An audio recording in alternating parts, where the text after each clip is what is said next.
Once upon a time, in the grand kingdom of Christoria, there ruled a king named King Roland. He had a crown full of jewels, but a heart that lacked kindness. King Roland cared only for himself and his riches, ignoring the needs of his people. The kingdom flourished with riches from lands near and far, yet the people suffered silently.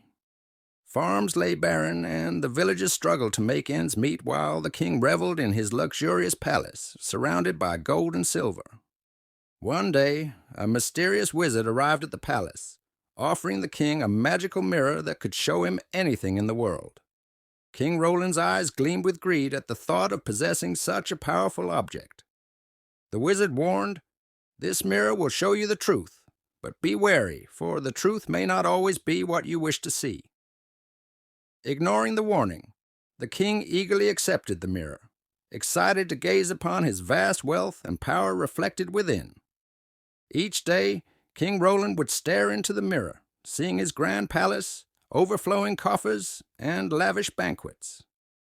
But as time passed, the mirror began to reveal a different truth, a truth that shook the selfish king to his core. He saw his people toiling in poverty, children hungry, and families struggling.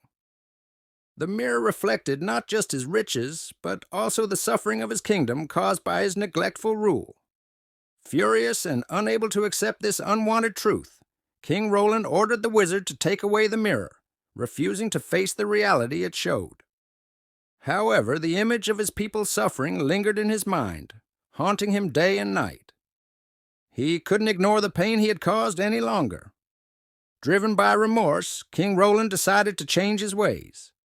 He ventured out of his palace, meeting with his advisors and the townspeople. He diverted resources to rebuild the farms, provided aid to the needy, and established schools for the children. Slowly but steadily, Christoria began to flourish once more, not just in wealth, but in unity and happiness. The king learned that true richness came not from hoarding treasures, but from the well-being and happiness of his people. His once selfish heart transformed, and he became known as a fair and caring ruler,